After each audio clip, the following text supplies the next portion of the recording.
El destino. Esa malévola forma que tenemos de nombrar a la incertidumbre se agazapa entre las sombras. Acontece. A veces toma la forma del escalofrío. A veces solo es un pálpito, una visión, un presentimiento oscuro. Es como ese vago olor a quemado que nos llega desde lejos. No sabemos qué es lo que se quema, pero podemos escuchar su trémulo crepitar.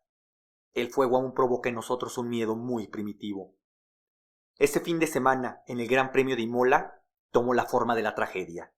El cielo se había cerrado, pero eso era apenas el principio. La amenaza de lluvia agrega un elemento primordial: vértigo. A lo largo de 3 días, de 3 intensos días, el destino se sentó en un rincón y esperó con paciencia. Miró con una discreción aguda cómo uno a uno se fueron sumando causas y azares que harían de esa carrera un evento memorable que resuena hasta el día de hoy.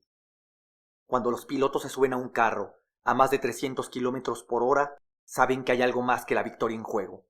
Su vida pende de un hilo, pero lo hacen, contra todo instinto lo hacen, porque saben que hay alguien detrás de ellos vigilando que nada malo les suceda. Esta es la historia de lo que pasa cuando quien vigila lo hace sentado en la mesa del destino. Esta es la historia del nuevo Job que pregunta: ¿dónde estabas?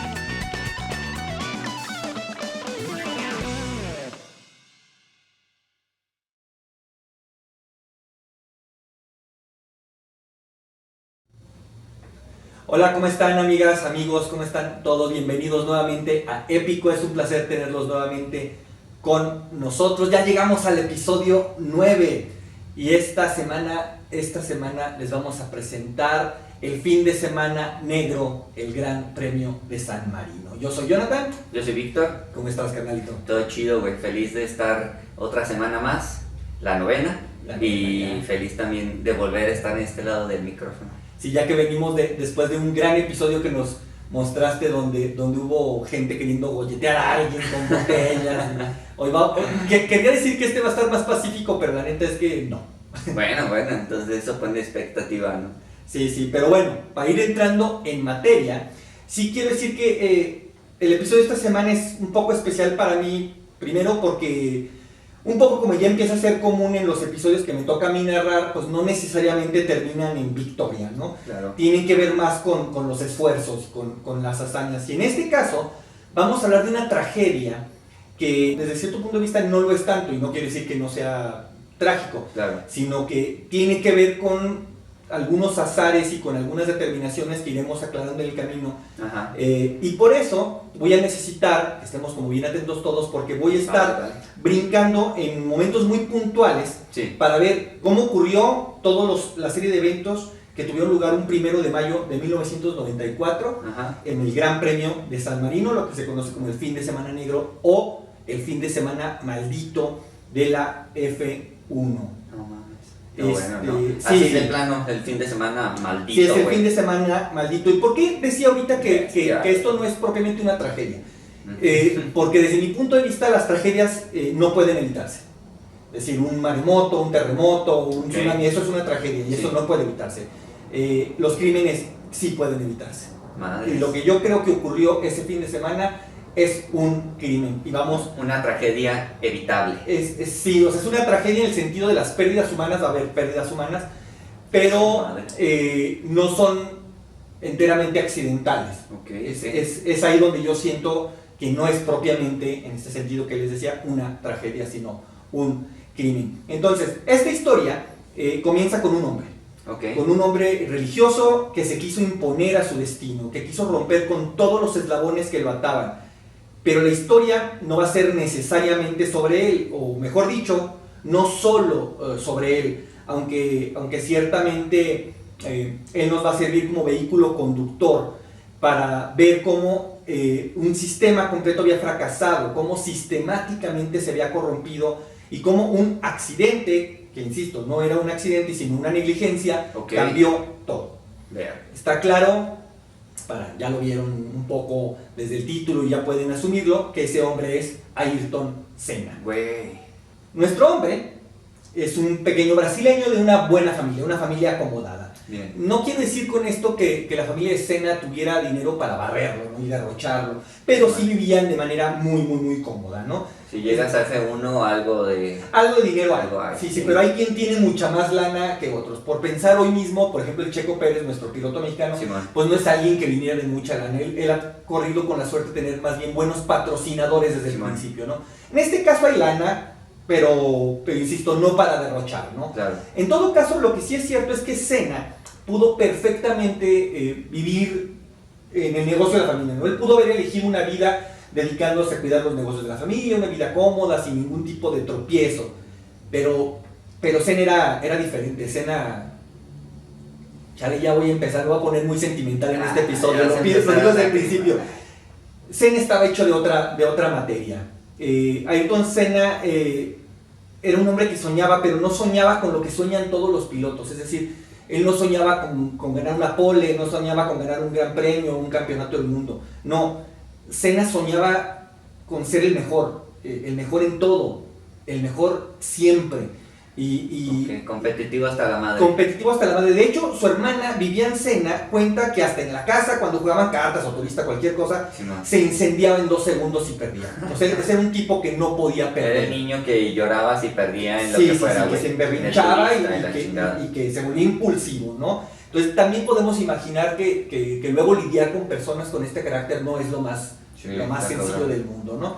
Entonces él quería ser el mejor en todo lo que competía, y ese todo, digamos que comenzó en los karts, cuando él es muy pequeño, 14, 15 años. Ajá. Cuando su vocación se definió como piloto, cuando Senna ya tenía claro que él quería dedicarse a eso, sus padres no tuvieron problema para apoyarlo. A eso me refería con que sí viene de una familia cómoda, ¿no? Claro. Empiezan a apoyarlo dentro del karting ahí en Brasil, y muy pronto, digo muy pronto porque pues también sabemos que estas carreras empiezan desde muy niños, Simón. muy pronto lo agarran y se lo llevan a competir a las competencias de karting en Europa. Estamos hablando de 1978, cuando Senna iba a cumplir alrededor de 18 años. Ok.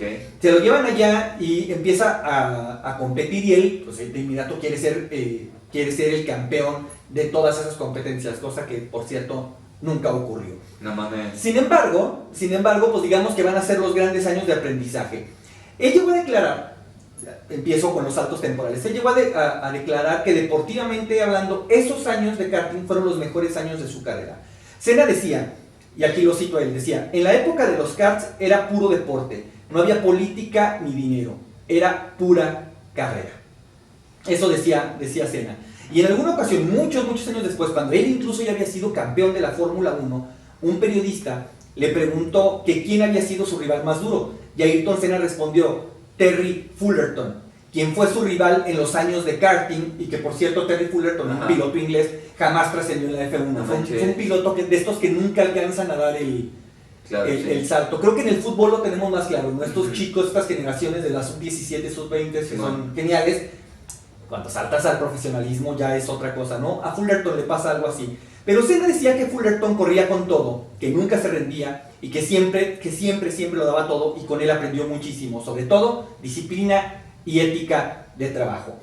Ok. Vivian, su hermana, cuenta que en una ocasión, durante una carrera bajo lluvia, Senna le fue muy mal en esa carrera y que se puso así en un estado imposible, ¿no? Que nadie, o sea, que Bien estaba pinche loco, güey. todo loco. Esto en Inglaterra, donde casi no llueve, ¿verdad? Eh, Entonces él, aprovechando que durante meses y meses que no paró de llover, ni un solo día, Senna salía y corría y corría No, y corría en las entrenaba en pistas de lluvia. práctica. Sí, entrenaba en lluvia. Bueno. Incluso Vivian dice que a veces había que irlo a agarrar y regresarlo a la casa porque no paraba ni para comer. O sea, se la pasaba realmente durante todo el tiempo que durara la lluvia corriendo. No, bien enfermazo el güey. De hecho, creo que esto, o mejor dicho, estoy seguro de que de ahí viene que él haya sido, y aquí sí, indiscutiblemente, el mejor piloto de la historia bajo la lluvia.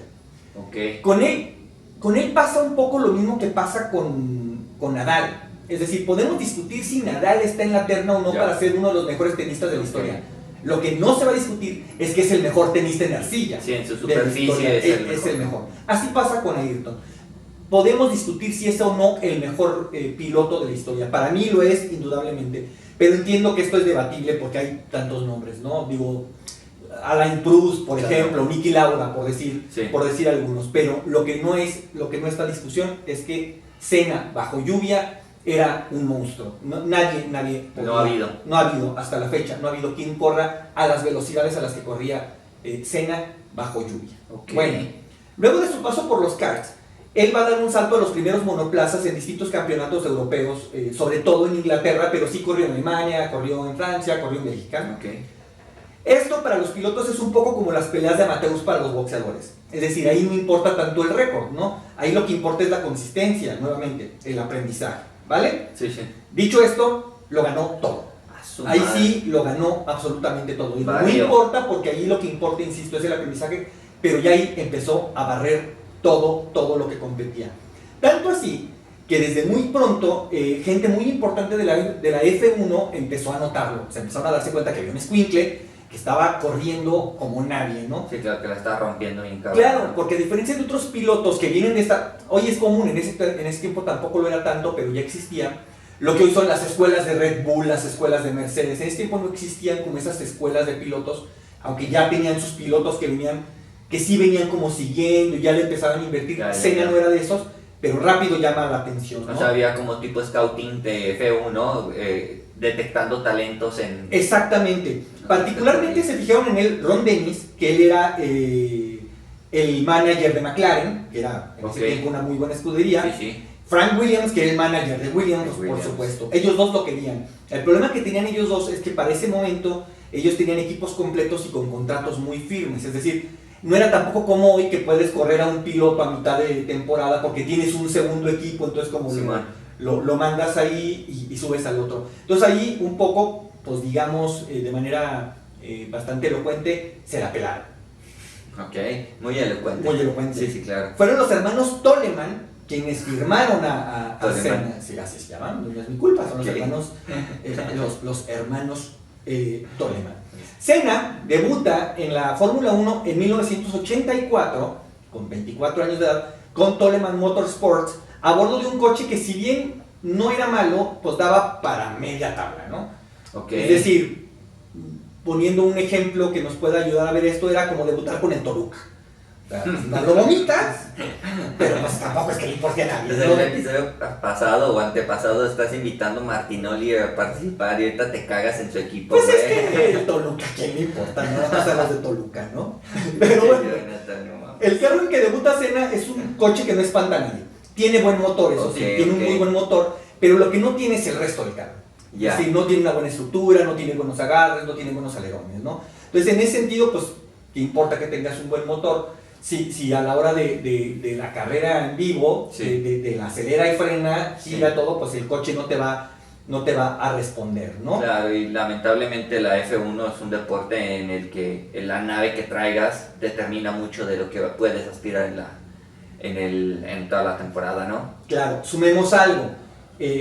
Recordemos que estamos en 1984, esta gente no corre en los coches que corren hoy, es decir, con esto estoy diciendo que en ese tiempo no hay computadoras, no hay estrategias, no hay tal cosa como llantas blandas, medias, duras, de lluvia, de fresa, de limón, o sea, ahí no hay nada de eso, ¿no? O sea, estos vatos se trepaban un pinche bocho sin frenos y dale a tope, ¿no? Madre, o sea, ahí no hay nada más, es puro, a eso decía Senna, ¿no? Es puro pilotaje, no hay otra cosa, ¿no? Okay. Entonces, con este triciclo de tamales, Senna arranca el campeonato y sus expectativas son eso, media tabla para abajo. Güey, pero sí había una diferencia, imagino, entre su coche y el de Ferrari, ¿no? Muchísima, porque... O sea, sí había trabajo de ingeniería ahí metido que ya influía en las escuderías. Sí, lo había. Por eso es que se consideraba este coche que un buen motor no alcanzaba. Claro. Necesitabas una serie de ingenieros que te respaldaran en todo lo demás, y eso es lo que no tenía Toleman. Al final era una escudería pequeñita, que le había dado para comprar un buen motor, pero no mucho más, ¿no? Entonces, Pues eso, arranca la temporada del 84 y de Senna no se espera mucho más, ¿no? Porque además de estar en una escudería de media tabla, Ajá. pues ese es el piloto novato, Y ¿no? no me digas que la rompió. Pues empieza la temporada y digamos que sí le empieza a romper dentro de lo que son sus posibilidades. Es decir, Ok. no pelea podios, pero está muy por encima de lo que se empieza a Simón, esperar, Simón. ¿no? O sea, sí lo espera. Empieza a destacar el piloto que, o sea, le queda grande al carro. por así Exactamente, en vez de cuando se espera que tú estés terminando carreras 11, 12, 13 de lugar, él empieza a quedar 7, 8, ¿no? Entonces Ok, empieza así como este moco con este coche está haciendo esto, ¿no? Sí, me imagino un poquito, estoy pensando en Norris o en Leclerc, o sea, que resaltaban por su habilidad, porque es como de lo que están logrando con un coche que a lo mejor no correspondería llevarlo hasta esos puntos, ¿no? Claro. Entonces, es que es tal cual lo dices. Y arranca ese principio de temporada, empieza a llamar la atención hasta que llega el Gran Premio de Mónaco, que es el 7º premio de ese año. Ese premio marca un antes y un después en la carrera de Ayrton Senna. Y aquí esto a mí me resulta particularmente sorprendente porque estamos acostumbrados en el mundo del deporte a que cuando alguien dice el antes y el después de la carrera de cualquier deportista, ese antes y ese después suele llegar ya después de varios años de estar en tu deporte, ¿no? O sea, estoy pensando en Michael Jordan, que debuta en el 84, y ese antes y después sucede hasta el 90, cuando por fin logran vencer a los Detroit Pistons y pasar a la final contra los Lakers, y a partir de ahí ya todos sabemos quién es Michael Jordan, ¿no? Claro. O pensemos en Maradona, después del partido contra Inglaterra en el 86, o sea, a partir de ahí Maradona es indiscutible el mejor jugador del mundo, y empieza a labrar el camino de lo que va a ser el mejor jugador de la historia. A discutir con Pelé, pero es ese antes y ese después, sí. ¿no? Bueno, a Senna ese antes y ese después le llega en su 7ª carrera, en su año de novato. A la bestia. Bueno, ¿recuerdan lo que estábamos platicando de esas tardes de lluvia en Inglaterra? Bueno, Con la de Mónaco llovió. esa no llovió, Ah, ok. diluvió. Ah, a ver. Esa noche en Mónaco se cayó el pinche cielo a pedazos. No. Y ahí comenzó la leyenda del hombre bajo la lluvia. No. Vamos a poner en Qué contexto esto. poético, Hombre, Chinga. Senna largaba en el sitio 13. Y esto es importante. Para nuestros amigos, para ti, carnal, que no estén familiarizados con el circuito de Mónaco, es un circuito angosto, muy largo, muy difícil, de casi 3,5 kilómetros de largo, con muy pocos lugares para rebasar. Esa noche el circuito de Mónaco, que parecía más propio para una competencia de kayak que para una carrera de Fórmula 1, estaba ya listo para una carrera que se pactó a 78 vueltas, que daban una distancia total de 260 kilómetros. Okay. Eso es lo que iban a correr esa noche. Bueno, Senna comenzó esa carrera como si lo persiguiera el mismísimo príncipe de las tinieblas. Iba, para decirlo en palabras de la princesa de Luxemburgo, hecho la chingada. Así es. Iba rebasando carros a todo lo que daba. Parecía Sauron aventando a la chingada hacia los elfos, así, quítense bola de cabrones. Los orcos. Claro. Sí, los elfos, perdón. Sí, en las primeras vueltas Senna iba a poco más de 18 segundos de líder. No mames. El líder le lleva buena distancia. Chingo, Sabemos exactamente que por las velocidades a las que se corre 18 segundos es muchísimo. Sí, la distancia es un putero. Claro, y más si manejas una carriola de segunda mano, ¿no? Bueno, antes de llegar a la mitad de la carrera, ya iba en segundo lugar. Había rebasado a Niki Lauda, que era el segundo. Lo rebasa en el lugar más difícil de toda la pista y lo pasa, quienes puedan ver, está en YouTube la carrera completa. El momento en el que pasa a Niki Lauda es uno de los momentos más angostos de la pista y lo pasa, pero... Y Niki Lauda ya era el piloto. Niki Lauda en ese momento es una leyenda, ¿no? O sea, Niki Lauda ya es Niki Lauda, ¿no? Ya había pasado su accidente y todo el pedo. Sí, todo eso ya había quedado atrás. O sea, sí, ya es el... Sí, Niki Lauda en ese momento, ¿no? Sí, es Niki Lauda, ¿no? Entonces lo rebasa y queda justo detrás de Alan Prost, que todavía le saca mucha ventaja. La cosa es que Senna en ese momento va rodando 3.5 segundos más rápido por vuelta que Alain Prost, que es quien va en primer lugar. Es que volaba ese güey. Iba volando. No solo eso, en ese momento Prost corría en un McLaren Honda que era con mucho el mejor carro de esa temporada. Es decir, que en menos de lo que se los estoy contando, lo iba a rebasar. O sea, el tipo iba volando, pero iba volando sobre la pista. Es que rodar a esa distancia más rápido que tu rival sobre lluvia en un circuito tan angosto. No, es suicida, güey. Es Te vas a dar totalmente, en la madre en una curva, es güey. totalmente suicida, ¿no? Entonces, esto, lo que iba a pasar es que no solo lo iba a rebasar, sino que iba a exhibir a Alain Proust. Y pues digamos que esto es como si de pronto un güey con un pinche carrito del súper, con una rueda toda madreada, rebasara al mi rey que va en el Audi A4 de su jefe, ¿no? Sí, entonces, pues digamos que eso no le gustaba absolutamente. No se ve bien. Sí, no se ve bien, ¿no? Y no se ve bien porque Proust en ese momento se empieza a volver la cara visible de la FIA. Sí. Niki Lauda, que ya es la leyenda, como bien lo apuntas, ya va un poco de salida. Entonces, Proust, que había debutado 4 años antes, en el 80, empieza a ser la cara visible, ¿no? Es como, ya se nos va Niki Lauda, la FIA se está dando cuenta. Lo está colocando. Sí, exactamente. Están Están diciendo, este tipo va a ser la nueva estrella, ¿no? Entonces, no les conviene que esto pase en ninguno de los sentidos, ¿no? Entonces, ¿qué pasa en ese momento? Pues pasa que Proust, además de ser la nueva estrella, de ser el tipo que conduce el mejor carro, es el amigo personal de un tipo que se llama Jean-Marie Balestre. Este nombre, recuérdenlo bien, porque lo vamos a nombrar varias veces, ¿no? Jean-Marie Balestre en ese momento era, como ya lo dije, amigo íntimo de Proust. Pero ustedes dirán, pues Proust puede ser amigo de quien se le hinche un huevo, ¿no? Exactamente. La cosa es que Balestre no era cualquier persona. No. Balestre era el director de la FIA. Ok. Y era su amigo íntimo. Ok, corrupción es desbloqueada. No. Jean-Marie Balestre, que murió, por cierto, en el 2008, era un tipo muy oscuro que decía cosas tipo, aquí lo voy a citar, A ver. la ley es lo que yo digo. Ok. En alguna ocasión bien, dijo... bien democrático. Sí. En alguna ocasión dijo, solo yo tengo la razón. Ok. Hay un video de una discusión donde están hablando de una cuestión de seguridad para los pilotos. Senna venía de un accidente que había tenido aquí en México, Ajá. porque unas llantas de protección, lejos de proteger realmente, lo que hacían era hacer que el coche rebotara cuando golpeaba contra el muro, Ok. y lo hacían volcar. Entonces Senna lo que estaba proponiendo en esa reunión de seguridad era que todo el mundo quitara esas llantas, pusieran conos para que los pilotos pudieran sortearlas. Lo está proponiendo justamente en esta reunión de la FIA. Balestre lo está mandando al carajo, le está diciendo que no, ni siquiera lo deja terminar. Senna está bien encabronado, le dice, es que tú no estás velando por la seguridad, tú no sabes qué es lo mejor para nosotros. Y en ese momento Balestre le dice, la mejor decisión siempre es la que yo tomo. Así de huevos. Así de huevos, cosas así. Balestre era un dictador, y era un chauvinista. Era, para decirlo categóricamente, era un tipo despreciable. Entonces, carnal, Ok. a Balestre le molesta que este escuincle brasileño de 24 años esté exhibiendo a su estrella. ¿Y qué hace? Pues nada, le llama a Jack X, que es el director de carrera, y le ordena que detenga la carrera para dársela a Proust. No mames. Alegando, claro, la lluvia y la mamá del muerto.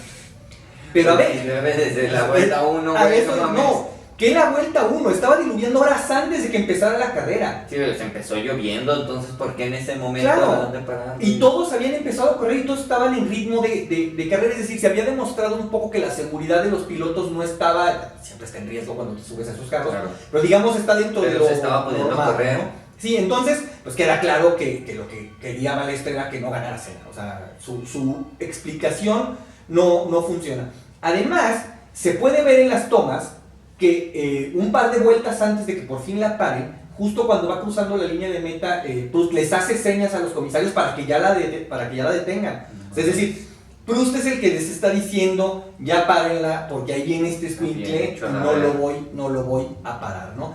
Entonces, en ese momento, pues eso, hacen las señas y deciden parar la carrera. Pero en el momento que se está deteniendo pasa algo que va a ser muy importante, ¿no? O sea, están corriendo justo esa última vuelta. Ya saben todos, cuando los pilotos van llegando a la meta se empieza a ondear la bandera a cuadros, Sí, antes de que llegue el piloto. Claro. Proust ve eso, empieza a desacelerar. Ajá. A Senna le vale hectáreas de madre. Hijo de su madre. Senna se pasa cae, por güey. fuera, nunca frena y lo rebasa. Y formalmente hablando, quien pasa primero la línea de meta es Ayrton Senna, no Proust. mames. ¿Y qué pasa entonces en ese momento? Pues pasa que Balestre dice, Nel, se toma como punto de clasificación la vuelta anterior. ¿Por qué? Por sus huevos, Ok. literalmente. Así. Entonces los comisionados, pues eso, ondearon la bandera a cuadros antes de la mitad de la carrera. Hijos de su Entonces madre, eso, güey. pues ya te imaginas cómo pone las cosas. ¿Por qué? Oye, Porque y si Senna era como era, güey, no se puso pendejo. a eso voy, canal. De hecho, Senna en ese momento no se entera. Él cruza, él cree que ganó, pues ya pararon la carrera, ni modo. Llega a la zona donde van a hacer los, pues donde está el La podio, premiación, ajá. y en ese momento le avisan que él no ganó la carrera. Y entonces, pues básicamente hace un berrinche, pero verdaderamente encabronado, porque él se entera literalmente en ese momento. Ahora, recordemos lo que hemos estado diciendo, Senna está en sueño de novato. Ujú. Cualquier novato se la traga. ¿Por qué? Pues porque no tienes poder, no tienes imagen, no tienes dinero, no tienes currículum. O sea, eres el niño nuevo, ¿no? Pero pues él, pues a Senna le valió madre. O sea, él inmediato empezó a dar declaraciones en prensa diciendo que Balestre le quería dar, o sea, con nombres y apellidos. Empezó a decir, Balestre le quiere dar la carrera a Proust, ¿no? Ajá. Entonces, pues eso empieza evidentemente a caldear las aguas, ¿no? Pero cuando están todos ahí en el podio, pues él está encabronadísimo, trae una jeta de que se lo lleva la chingada. Cuando baja, Ajá. va caminando y se percata Senna de que hay una cámara que lo está siguiendo. Ujú. Y para mí esa es una escena muy conmovedora porque Senna pues, va muy enojado con su trofeo de segundo lugar, porque no quiso ni celebrar, él va caminando con su trofeo de segundo lugar. Cagado. Y voltea, ve la cámara y sonríe y le ves todavía esa cara de niño de 18 años, con una sonrisa como del niño que acaba de hacer una travesura y tímidamente levanta el puño con su trofeito y se va. Es decir, que pasado el enojo, pues no dejaba de ser un podio para el novato, ¿no? ¿Era su primer podio? Sí, era su primer podio, era su segundo lugar, ¿no? Porque Oye, o sea, es como especial, pero a la vez amargo, porque Claro. le quitaron el primer lugar, güey. claro, pero pues eso, es tu temporada de novato, y acabas de dar un carrerón, llevas un segundo lugar, es decir, ya fríamente Simón. no es para nada una mala recompensa, ¿no? Ujú. Pero bueno, ahí comenzó también una guerra de declaraciones. Insisto, no se cayó absolutamente nada. Oye, y ahí se empezó a construir la rivalidad con Proust. No, ahí se empieza a construir la rivalidad con Balestre. Ok. O sea, con Proust en ese momento él no tiene gran Ay, bronca. pero, O sea, ajá. él a quien está culpando es a Balestre porque él es el que da la orden. Pero aquí voy a hacer un pequeño paréntesis porque es de esos, creo de esas pocas ocasiones donde la historia hace una justicia inmaculada, ¿no? ¿Por qué digo esto? Déjenme les cuento. Cuando una carrera se cancela antes de la mitad, se reparten solo la mitad de los puntos. O sea, eso es por regla, ¿no? En esa época solo se daban puntos a los 6 primeros pilotos, no como ahora que es a los 10 primeros, ¿no? Los puntos se repartían de la siguiente manera. 9 puntos al primero, Ajá. 6 al segundo, 4 al tercero, 3 al cuarto, 2 al quinto, 1 al sexto. Pero eso, si terminas antes de la mitad, pues solo se reparten la micha de esos puntos, ¿no? Entonces, hagamos un poquito de cuentas. Si Balestre no hubiera parado la carrera y Proust hubiera quedado en segundo lugar, que eso hubiera sido inevitable, Sí. Proust hubiera tenido 6 puntos Claro. por ser segundo lugar. Ajá. En lugar de eso, la paran, antes de la mitad queda en primero y le dan, Sí. exacto, 4.5 puntos. A la bestia. Bueno, ese 1.5 Ok, sí. puede parecer insignificante si es que le daban 9 al 1. Sí, sí, sí. Entonces, 4,5. Este 1.5 puede parecer insignificante. Fue la diferencia del campeonato. Pues digamos que ese año el campeón del mundo es Niki Lauda por medio pinche punto. Bestia. Es decir, No mames, su pinche compa lo reventó. exactamente. Balestre le regaló a Proust una carrera, pero le quitó un campeonato del mundo. güey. Ándele, perro. O sea, la justicia, Huevo. ahí sí funcionó. ¿Qué pasa después? Nada. Senna gana 6 de 7 premios de Mónaco y hasta la fecha sigue siendo el mayor ganador de esa carrera en la historia. De esos 6 premios, en 7 años ganó 5 de forma consecutiva. Eso solo lo hace el pinche Senna. Y el Madrid, por supuesto. Y Messi. Y Messi. Ujú. Si fueron 5 Aunque te balones cueste, seguiditos, Aunque te cueste. yo digo Sí. que ahí se le atravesó a Ronaldo. Pero bueno, como ya dije, ganó 6 de 7 seguidos. Ganó Y mis chivas, güey. hace en los 60, sí, cierto. Senna ganó el 87, el 89, 90, 91, 92 y 93. ¿Qué mierda pasó en el 88? Bueno, en el 88 fue una de esas carreras donde lo que ganas no son puntos, sino experiencia. En ese premio, Senna iba primero, pero lejos. estaba dejando a Proust, pero neta de pinche calle. Y cuando digo de pinche calle, quiero decir que a más de 15 vueltas del final de la carrera, Senna, que va en primero, le sacan más de 55 segundos de ventaja a Proust, que va en segundo. No mames. O sea, corre solo ese güey. Va haciendo su propia carrera. De hecho, Senna declara que ese día se dio cuenta que cuando competía no era él. Dice Senna que no pensaba, que iba en automático como dentro de un túnel y él solo lo contemplaba. Senna iba tan rápido que su propio equipo le empieza a pedir por la radio que baje el ritmo, que no esté forzando el carro, que básicamente dice que Proust no trae con queso las gorditas.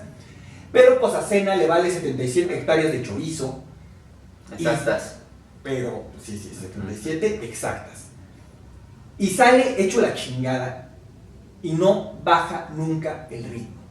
¿Qué pasa? Que a la salida de un túnel se estrella contra el muro y no termina la carrera.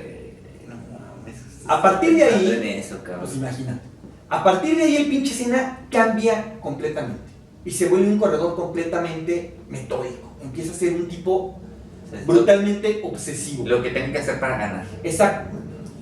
Un poco sí, pero todavía sigue siendo el tipo de los arrestos, ¿no? Porque él se da cuenta que si la carrera del 88, la del 84 la había perdido porque Balestre se la quitó, la del 88 la pierde por pinche impulsivo. O sea, se da cuenta que la pierde por él. No hay nadie a quien reclamarle, ¿no? Como fuera, ese mismo año del 88 gana su primer campeonato. En ese momento ya está con McLaren. Okay. Luego de esa carrera de Mónaco, de las siguientes 8 carreras, gana 6. Todas con pole. De hecho, sigue siendo uno de los más grandes ganadores de poles de toda la historia de la F1. Pero el campeonato de ese año, el del 88, lo gana a lo Atlas. Okay. O sea, lo va a ganar sufriendo. Bueno. El último gran premio de ese año es Japón. Y esto va a ser importante. Japón va a ser importante en esta historia.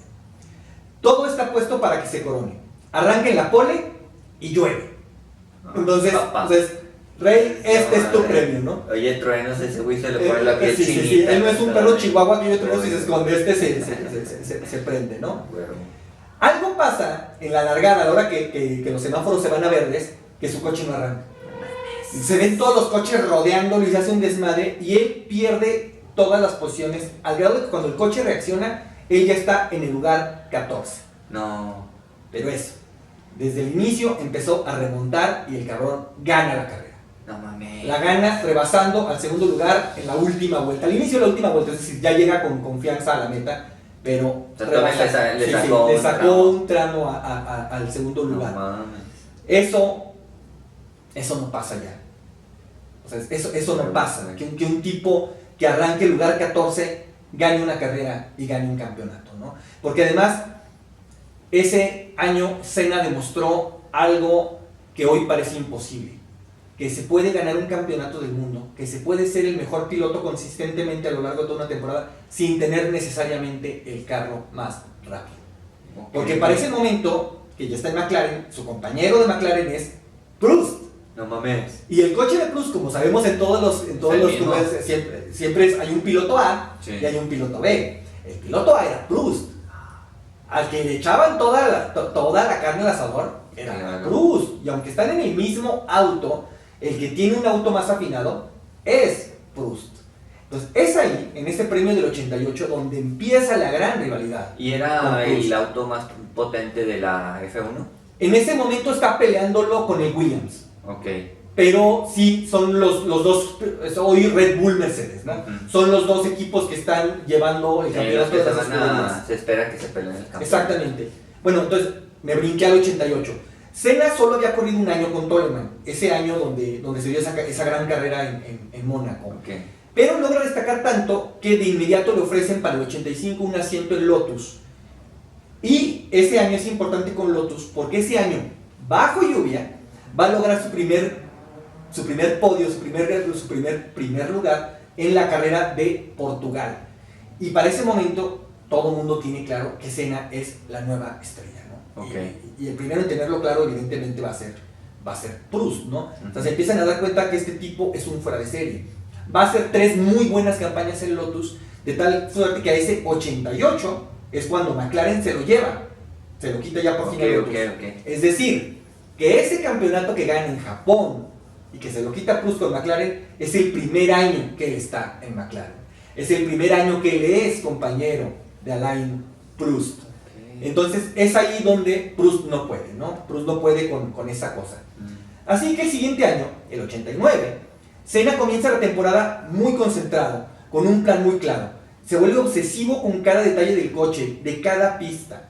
Mauricio Gugelhand, que había sido su compañero en Lotus y que incluso durante un tiempo vivieron juntos, él declara, dice esto en un libro que son de sus memorias, dice: era un tipo tan obsesivo y tan perfeccionista que incluso al cocinar, si el cubito de mantequilla no era perfectamente cuadrado, lo tiraba. No te pases de bolas, güey. Él cuenta que empezó a leer todos los manuales, no solo los de carros, decía que leía hasta los de las licuadoras, que no se tomaba un solo medicamento si no leía completamente la ficha de lo que contenía y los cuadros y todo eso, ¿no? Claro, Perro loco, supongo que no tenía Facebook, ¿no? Porque pues, entonces uno entra al baño y ve Facebook. Antes uno leía las etiquetas de los shampoos, ¿no? Pero bueno, eso es lo que cuenta Gugelhand de cómo era Senna. Dice además que era insoportable vivir con él, porque cuando estaban preparando la siguiente carrera, él empezaba a ver videos y videos y videos y videos durante horas y horas y horas y no paraba. ¿Sabes a quién me recuerda? A Loco Bielsa.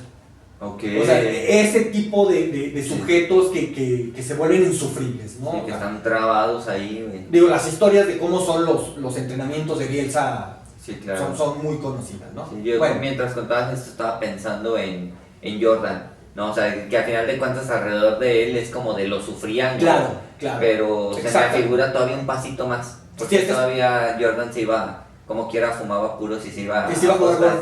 Claro, sí, este no sí, tenía otra vida, no, este eran los coches. Entonces, bueno, estamos en el 89, así va a comenzar.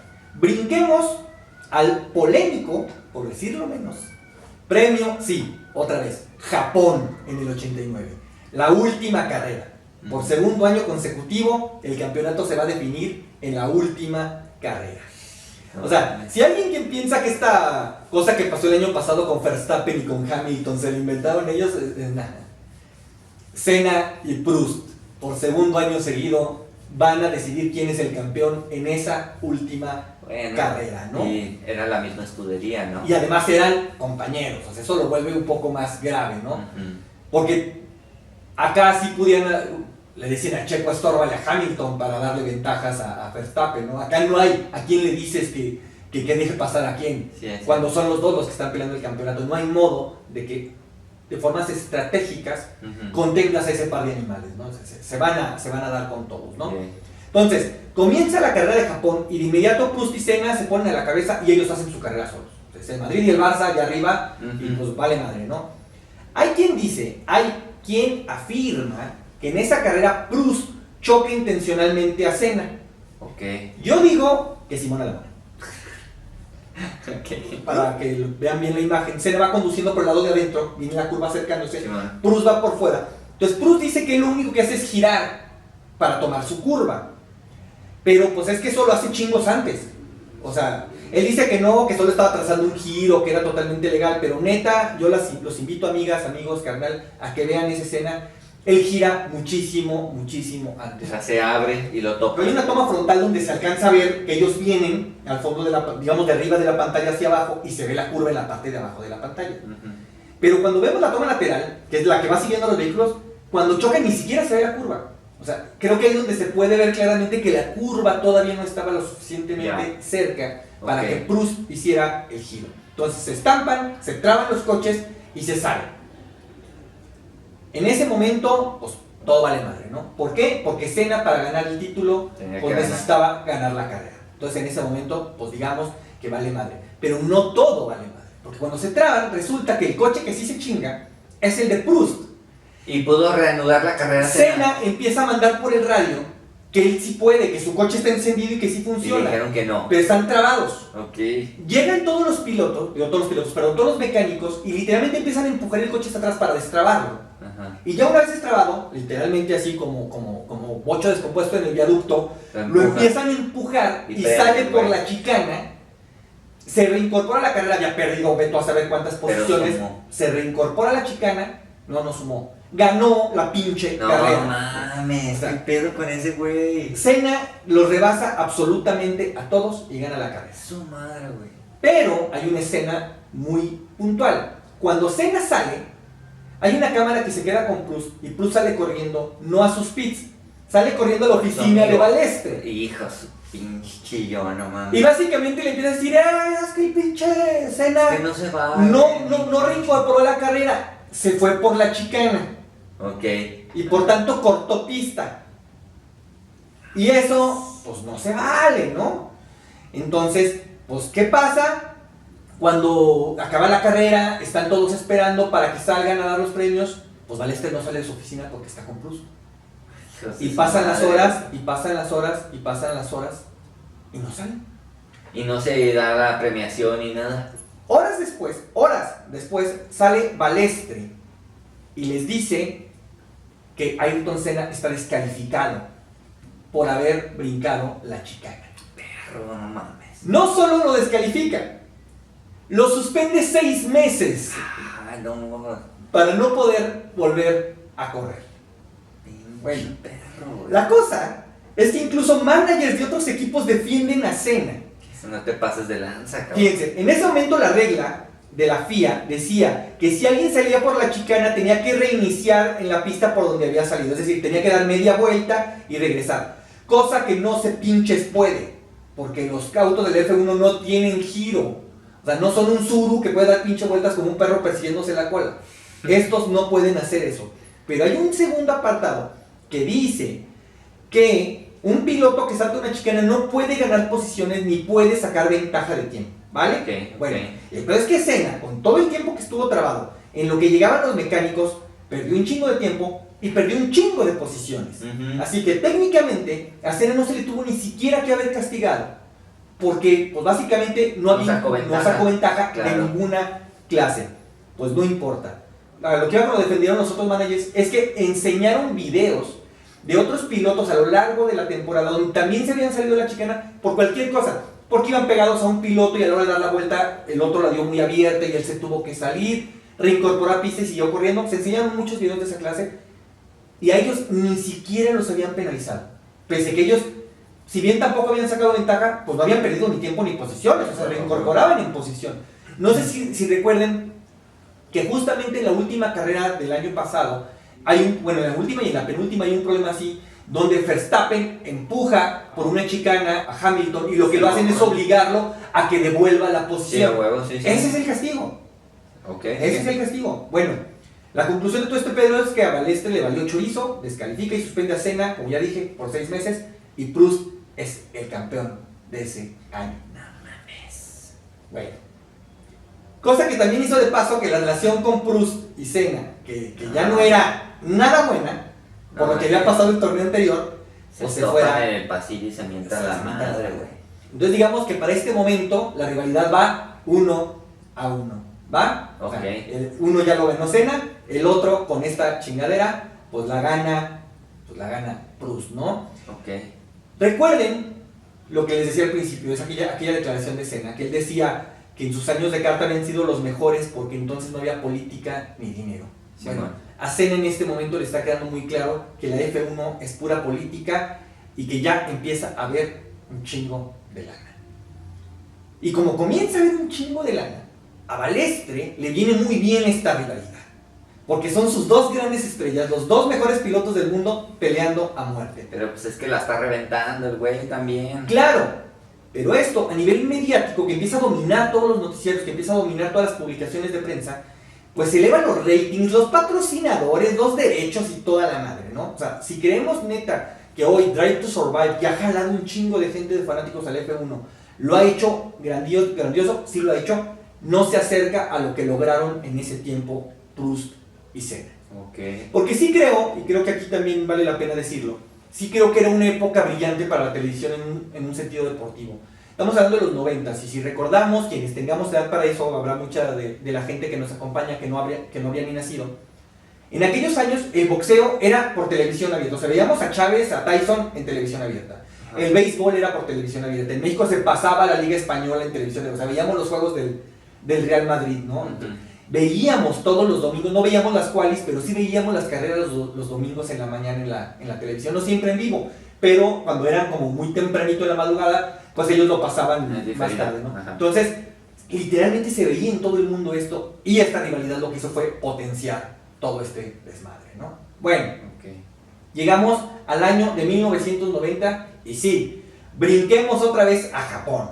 No mames. Por tercer año consecutivo el campeonato se decide en la última carrera. Y como Entre ya esos les dos dije, güeyes. Proust y Senna van 1-1. Nada más que ese año, Proust ya se había ido a Ferrari. O sea, Ok.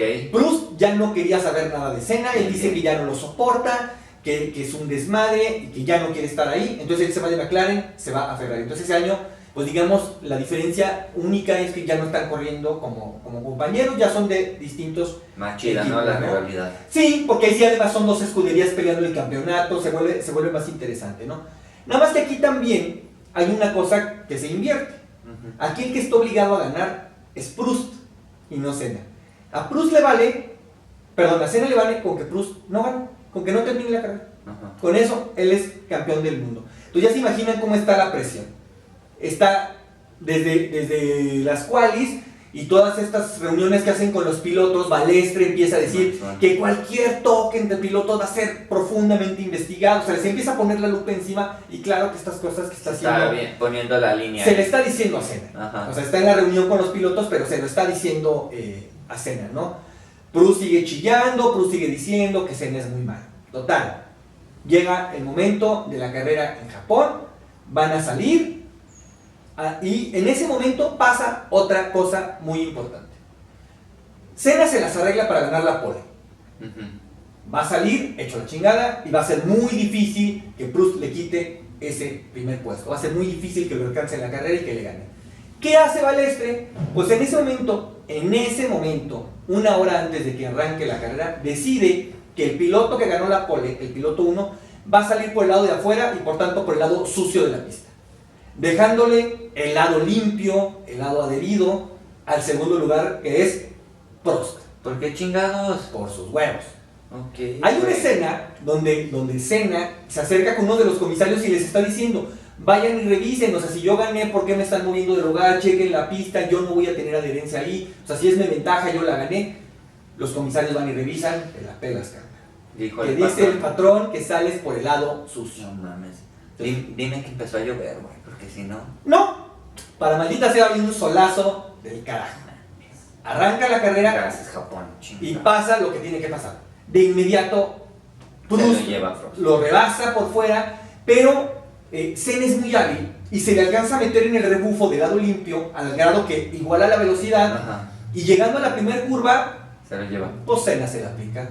Ahora es Senna el que da la vuelta antes, pero pues digamos que la da a tal velocidad que él sí se asegura que ninguno de los dos coches pueda correr. Mames. Se estampan y salen a una zona de arena muy larga y de todos modos van a impactar con el muro y los dos coches quedan totalmente destruidos, pero sí quedan inservibles. Pero para habrá la sido carrera. intencional. Fue totalmente intencional. Güey.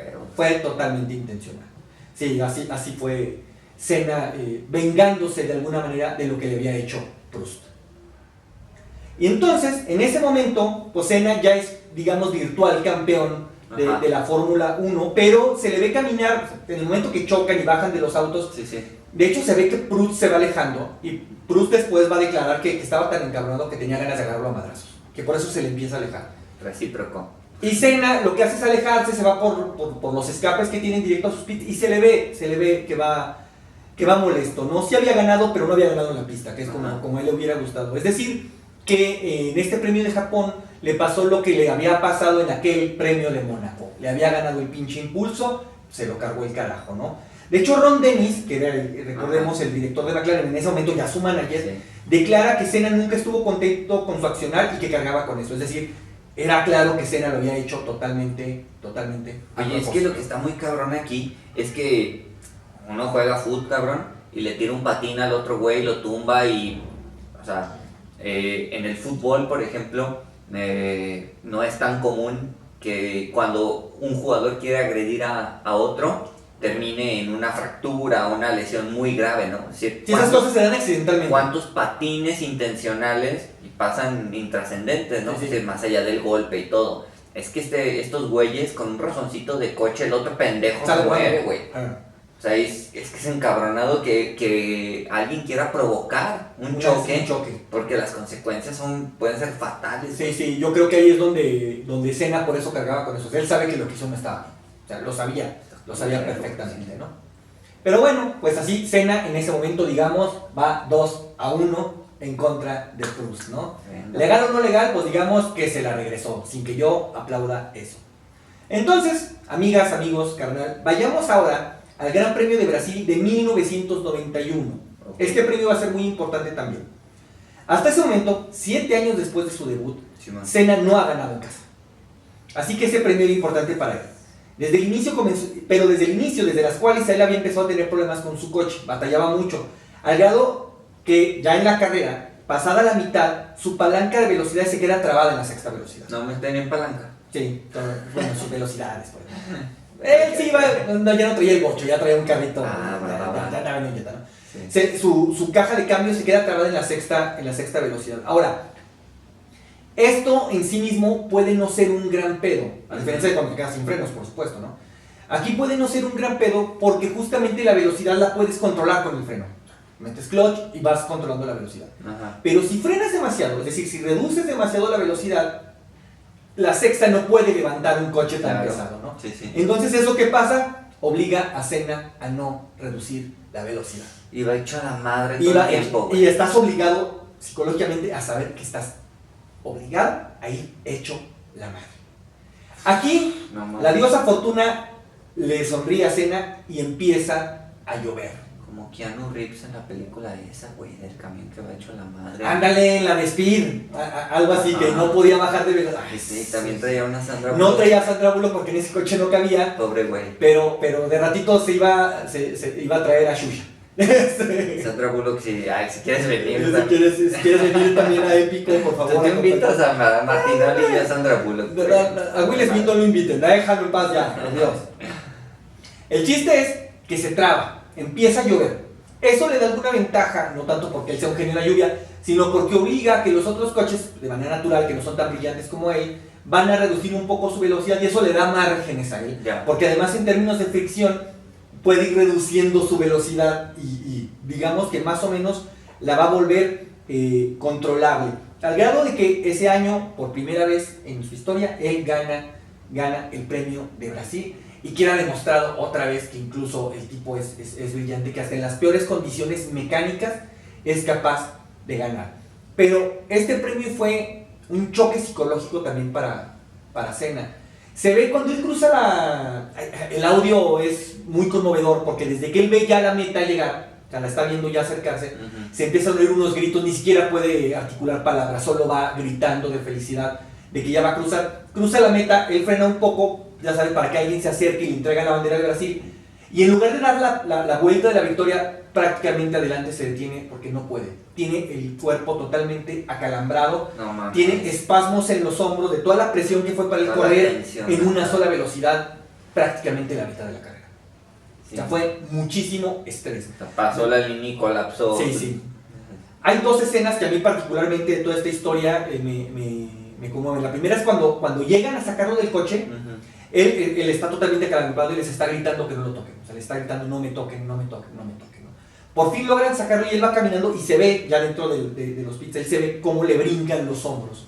Se acerca a su papá. Espasmos acá. Se acerca a su papá a abrazarlo. Acaba de ganar Brasil, es el momento más feliz de su momento. Se acerca a su papá y él le empieza a decir, tócame muy suave, no me toques porque me duele. Al grado que el papá se queda quieto, no se mueve. Y es él el que se le arrima casi como gatito, le recarga la cabeza en el hombro, se va y empieza a caminar gritándole a todo el mundo, no me toquen, no me toquen, no me toquen. Cuando por fin salen, ya habían pasado media hora, 40 minutos, cuando por fin salen al podio, Senna sigue tan acalambrado que no puede levantar su trofeo. O sea, quiere levantarlo, ni siquiera puede agitar la champaña, ¿no? O sea, cuando lo quiere levantar se ve que el peso lo vence, entonces agarra con las dos manos, apoyando el codo y tiene que levantarlo así. No puedes tirar el brazo, de cómo tiene colapsados los hombros, ¿no? Pero creo que eso demuestra qué tipo era, ¿no? Y pues si fuera poco, pues ese año pues Senna ganó su tercer campeonato. Ahí sí ya Japón ya no figuró, o sea, ya llega a Japón. Como no llovió la vez pasada, dijo, ¿para qué? Sí, ya, ¿para qué, verdad? Ya él gana con cierta facilidad. Y esto también se debe a que Proust, toda esa temporada, se la pasó chillando que su Ferrari no servía. Y entonces que él no estaba ganando, había tenido una muy mala temporada Proust. Ajá. Se la pasó culpando a las administraciones, no, ese no era Proust. Proust se la pasó culpando al coche y nomás que el Ferrari no servía y que quién sabe qué, y que los mecánicos, ¿no? Total. Que el coche en ese momento que empieza a destacar es un Williams. Y esto va a ser bien importante. Ah, ya sé, güey. Ya sé. Y no mames. Bueno. Ya la veo venir, güey. Ahí les da. Ok. Ese Williams es el primer Williams que empieza a utilizar sistemas electrónicos de ayuda. Así que el siguiente año, cuando aparece ese Williams, que ningún otro coche tiene todas esas ayudas, tiene algunas suspensiones, algunos sistemas de tracción, pero este Williams ya traía un sistema de distribución de peso, ya traía un sistema de distribución de frenos, de enfriamiento de frenos, de temperaturas de neumáticos. O sea, ya es otra tecnología. Ya es otra tecnología. Es un coche, si lo pudiéramos medir así, es un coche más cercano a los de hoy que el que traía en ese momento todavía Senna compitiendo contra ese. Sí. O sea, es agarrar aquellos coches de paletas y traértelos a correr hoy. O sea, no compites. Entonces, ¿qué pasa ese siguiente año, ese 92? Pues Mansell, que era el que corría en Williams, gana y pues lo gana bastante fácil, ¿no? O sea, estas ayudas electrónicas, no quiero decir que Mansell no fuera un piloto digno de campeonar. Yo creo que hubiera campeonado de todos modos. Con el mismo coche le hubieran competido al igual. Exactamente, si le pones ese coche a todos, Mansell hubiera competido por el campeonato del mundo. O sea, es decir, Mansell Pero era de la esos ventaja pilotos. que le dio el coche. Lo hizo ganar, no quiero decir con facilidad, porque no quiero decir que barrió a todos sus compañeros, Ajá. pero vamos, los ganó con cierta holgura, ¿no? Dadas estas circunstancias, pues ¿qué creen que hace Proust? Fue y le ponchó una Pues, llanta. mejor, le habló a Balestre para que interceda por él, Mames, ya estoy y pues cansado le de dice, ese oye, güey. Como compa, que eso es ilegal. compa Jean-Marie, además los dos eran franceses, compa Jean-Marie, pues como que ese coche está chido, yo quiero. Entonces interceden por ahí, se negocia políticamente, porque en ese momento Williams Y se lo llevaron a Williams. está escogiendo piloto, Williams quiere a alguien, Ajá. y se va Proust, o sea, por todo este asunto político, Proust llega de inmediato, mucho antes de que realmente empiecen los planes de la siguiente temporada, de pronto se anuncia que Proust ya está en Williams. Ajá. Esto hace que Mansell dice, a ver, espérenme, o sea, yo acabo de campeonar, y ahora en automático me vuelvo el piloto B, pues yo no quiero, me voy. No mames. O sea, porque todo va a ser por Proust. Entonces, Proust ahora es el A, se va, queda el segundo asiento vacío, y Proust dice, hay una condición en mi contrato. O sea, él condiciona a Williams. Y la condición es, no quiero a Senna de coequipero. Williams tenía la oportunidad de volver a tener lo que había pasado con McLaren, de volver a tener a los dos mejores, y Proust dice, Nel, yo no quiero a Senna de compañero. Okay. Ese año, Proust va a ganar el campeonato, también con esa misma, con esa relativa facilidad O sea con la que que había ganado Mansell. Los chillones siempre hay en la Fórmula 1. Sí, siempre. Aunque yo digo que lo de Mansell era justo, es un poco como lo que No, le yo pasó. decía por Prost, Ah, güey. por O sea, Prost. pinche berrinchudo, güey. Porque se me acaba de decir el nombre de quien era el compañero ahora de Hamilton que se fue. Bottas. Con Valtteri Bottas. Yo creo que lo de Mansell es muy digno, es como lo de Bottas, es, a ver, perdón. Yo también me estoy partiendo la madre. O sea, me merezco acabo de campeonar. Y me traes a este tipo, qué bueno que lo traigas, pero el A soy yo. Ujú. Y pues resulta que lo quitan. Pues total, ese año, insisto, Proust queda campeón. Esa temporada el último premio no fue Japón, fue Australia. Esa carrera la gana Senna. Okay. Y creo que esto va a ser significativo porque el segundo lugar fue Proust. Y es esa imagen de cuando están en el podio, Senna en primer lugar, Proust en segundo levantando sus trofeos. Incluso se abrazan un poco.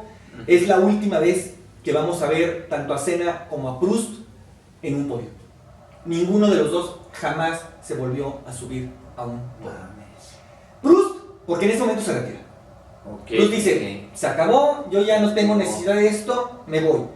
Y Senna, porque se va a Williams, y llegamos, amigas, amigos, carnal, al fatídico año de 1994. Maldita sea, murió Kurt Cobain. Ese año murió el Curco, sí, cierto, que poco importa. Y mira por las mismas fechas, además. Chingar un día, o sea, güey, o sea, no congeniamos. Hombre, carnal, pues estabas hablando de Senna, de un genio, y no de un niño güerito que no podía con la fama. Te me caes a pedazos, Jonathan. Pero bueno, mira, para ponerte contento te voy a contar otra de tu amigo, que yo sé que es tu carnal, Jean-Marie Balestre. Pinche perro, hombre. Justo antes de empezar la temporada ya se anunció que Senna se va a pausar. Ya no estaba Mansell, Proust se retira, William dice, tráiganse a Senna. O sea, Pues, pónganle lana en la mesa y tráiganse a Senna. Senna dice, cámara, yo quiero ese vehículo. claro. Entonces, justo antes de empezar la temporada, sí, tu amigo Balestre dice a la Verge La burger. todas las ayudas electrónicas. Se acaba todo eso. Ay, cabrón. Todo eso. Si Senna les ganaba a todos en carritos de paletas, ¿qué crees que les iba a hacer con ese carro, no? O sea, y Balestre dice que no, que la competitividad, que quiere que la F1 sea más justa. Manuel, ¿cuándo ha sido justa la F1, no? Entonces, lo que pasa es que lo que está pensando Balestre es imposible. Balestre piensa que al quitar las ayudas electrónicas de los vehículos, porque en ese momento también los otros equipos pues también ya le habían invertido para poner las suyas, él dice, bueno, pues si se las quitamos queda pareja la cosa. Pues no queda pareja la cosa, porque no es que la tecnología vaya para atrás. Una vez que hay un avance, nadie vuelve para atrás. No es como que agarramos el coche del año pasado y volvemos a correr. No, Claro. es literalmente con esas especificaciones es, mira esa computadora, quítala. Entonces, esos coches que ya estaban Sí, diseñados, no es un accesorio que le puedes quitar exacto, al no es coche, el güey. estéreo. O sea, sí, exacto, sí. Se No es el diseña, estéreo, se se diseña diseña así. integralmente, Entonces, ¿no? ese vehículo que estaba diseñado para controlar su peso electrónicamente, pues se vuelve incontrolable si electrónicamente no lo controlas. Literalmente. O sea, se vuelve un coche que no se puede conducir. Entonces, toda la previa, yo creo que básicamente es como si agarráramos el motor de un Chevy, de un Mustang Chevy, y se lo aventáramos a un March. Ok. O sea, es un coche que no puede con todo eso. Ujú. Entonces ya se imaginan la cantidad de cosas que pasaron durante toda la pretemporada, donde todas las carreras, todas las qualis previas para empezar a conocer los nuevos vehículos. En este caso Senna además no solo está conociendo un nuevo vehículo, está conociendo un nuevo equipo, está conociendo nuevos mecánicos, nuevos ingenieros. O sea, él está llegando a un entorno completamente distinto, ¿no? Entonces, incluso hay unas declaraciones de Senna que él se está quejando de todo esto y dice, es que lo que va a pasar es que va a haber muchísimos trompos. O sea, no vamos a poder controlar los vehículos. Y de esas cosas ya saben, te digo Juan, para que me escuches Pedro. Ajá. Si dice, a lo mejor esto como espectáculo le conviene a la F1 porque va a ser más entretenido, pero pues vamos viendo, ¿no? O sea, la verdad es que él no se sentía nada cómodo, pero pues eso, carnales, amigas, amigos, Senna es Senna. O sea, a Senna le va a valer madre, ¿no? Bueno, las restricciones que incluían, que quitan desde la dirección de la FIA es el control de peso, el control de tracción, el control de enfriamiento, ni frenos ni suspensión electrónica. O sea, insisto, pues a Senna lo dejaron con un March sin nada, ¿no? Y pues básicamente, pues eso, él advierte que va a haber trompos, que todo se va a poner muy mal. Se frenaba como el freno de las avalanchas, güey, con un pinche... Ándale, sí, sí, no. Es un pinche fierro. Yo ya estaba pensando más en los güey. picapiedras, ¿no? O sea, bajaba las patas y frenaba Te con eso, pasas ¿no? de lanza, güey. Aquí creo que cabe recordar una frase que alguna vez dijo Proust, porque creo que es importante. Proust alguna vez dijo, lo cito, dice, la diferencia entre Senna y yo es que yo creo en Dios y Senna cree que es Dios. Oh, su madre, güey, está fuerte, güey, Creo que esto dice muy bien un poco del carácter de ambos, particularmente de Proust, por supuesto. Sí. Pero creo que también vale la pena recordar esta otra, que es una respuesta que ambos dieron a la misma pregunta. Una vez un periodista les preguntó a los dos, ¿qué pasa cuando te das cuenta que no puedes ganar siempre? A esta pregunta, Proust responde, cuando veo que una carrera no la puedo ganar, intento quedar lo mejor posible, porque ya ganaré la siguiente. Ok. A Proust lo apodaban el profesor, porque era frío y calculador, ¿no? Ujú. Es decir, para que nos demos una idea clara de quién es Proust. Si Proust para ganar el campeonato en la siguiente carrera le basta con quedar quinto, queda quinto. Ok. O sea, él no va a arriesgar de más. O sea, es un tipo frío y metódico que hace... No quiero decir que esto sea una característica negativa. Ajá. Es un tipo competidor, pero que sabe que no va a poner en riesgo su vida. ¿No? Claro. Si con esto gano, eso hago, ¿no? Hago lo Bueno. suficiente. A esa pregunta Senna responde, es irreal que yo pueda ganar todas las carreras, pero siempre pienso que la próxima es la que no voy a ganar. Voy a ganar esta. Esta la voy a ganar. Su pinche madre, güey. Creo que esto pinta muy bien a Senna de cómo Bueno. es de competitivo. Entonces, pues como les decía al principio, amigas, amigos, esto Senna nos iba a servir como un vehículo para ir viendo una serie de factores para llegar precisamente a ese año de 1994. Esa temporada, como ya dije, con carro nuevo, equipo nuevo, todo nuevo, pues podemos decir que Senna no tiene un gran inicio. Las dos primeras carreras las gana Benetton, que era una nueva escudería que viene trabajando con un joven piloto alemán que se llama Michael Schumacher. Y el dominio de Benetton, y esto es donde empieza la cosa rara, porque las dos primeras carreras las gana Benetton, las gana Schumacher, pero las gana con muchísima facilidad, al grado que parece irreal. Y Senna empieza a sospechar que ese carro aún mantiene al menos el control de tracción integrado. Y empieza a denunciar ante la FIA y empieza a decir que lo investiguen y nadie lo quiere investigar. ¿Por qué? Porque Prost fuera, la nueva estrella es Schumacher. O sea, pero entonces como que Senna se volvió el Prost de Schumacher. O sea, más o menos. O sea, es el güey que ya tiene trayectoria y ante el joven que está empujando empieza como a quererlo tronar. Más que eso, lo que yo creo es que Senna sigue siendo el Senna de Balestre. Ok, sí. O sea, más bien al punto al que vas es que Senna no tuvo el apoyo de Balestre como si lo tuvo Prost. Como si lo tuvo Prost. Sí, o sea, es como si Prost decía, ay, es que Senna pasó por la chicana, descalifiquen a Senna. Si Senna dice, oigan, y si le echamos ojo al coche de Schumacher, porque resulta que da la casualidad que es el único vehículo, ni siquiera el del compañero de Benetton, solo el de Schumacher. O sea, resulta que es el único que no patina, resulta que es el único que tiene muy buena tracción constante a lo largo de toda la carrera. Y si le echamos un ojo, nadie le hizo absolutamente caso, estaban ¿no? protegiendo, o sea, tú dices que protegían a Schumacher. Yo creo que estaban... Es que no me atrevo a decir eso porque sería un poco... Cines de la FIA. Ajá. No responsabilizo a Schumacher de nada. Sí, o sea, la FIA... Sí, yo creo que la FIA está protegiendo a Schumacher. Sí. Y entonces llegamos a la tercera carrera de ese año, que es la carrera de Imola, es el Gran Premio de San Marino. Bueno, entonces, lo que debía ser un fin de semana más de la temporada, porque insisto, es la tercera carrera, pasó a la historia como uno de los más oscuros y más trágicos en toda la historia del automovilismo. Fue tan terrible que se ganó el mote del fin de semana negro o el fin de semana maldito. Su madre. Senna sabía que la temporada se le podía ir por varias razones. Primero, por los puntos que ya había dejado. Segundo, por cómo venía corriendo el Benetton. Y tercero, por el ritmo de carrera que en efecto estaba tomando Schumacher. O sea, necesito ganar ya. Él necesita declarar. De hecho, él declara justo que la temporada para él comenzaba en Imola. Estaba obligado a ganar. Frank Williams dijo que nunca había visto más tenso a Senna que ese fin de semana. Él dice, no lo vi sonreír ni un solo momento. Senna seguía batallando con el peso del carro, con su distribución en las curvas, y particularmente con la tracción. Así que se dedicó a trabajar desde el día 1 con los ingenieros. Él quería que el coche estuviera a punto. Entonces, las prácticas comenzaron el viernes 29 de abril y todo parecía relativamente normal, hasta que en su vuelta de quali, Rubens Barrichello, que estaba en su segundo año como piloto de F1, se estrella contra un muro de contención a más de 225 kilómetros por hora. Su madre. Me estremece. Eso se define como un chingadazo, güey. Es un santo chingadazo. De veras, de recordarlo, les juro que...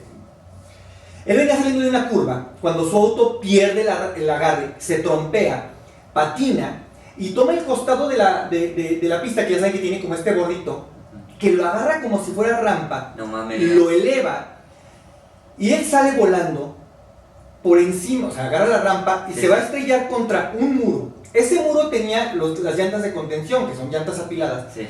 Son 7, 8 llantas de protección, es decir, hay más de 1,80 m de altura. Bueno, golpeó por encima de las llantas. No mames. O sea, la imagen es brutal. Digo, el video de estos accidentes está en YouTube, si alguien lo quiere ver, pues ahí está para que lo vean, ¿no? Pero es brutal porque además va de costado. O sea, como él viene saliendo de la curva, cuando patina, o sea, no es que salga de frente, sale de costado y se estampa de costado. No mames. O sea, literalmente voló para estrellar su carro y quedó totalmente destruido. O sea, quedó hecho cagada. Así empezaron las cuales. Sí, de milagro de verdad no se mata.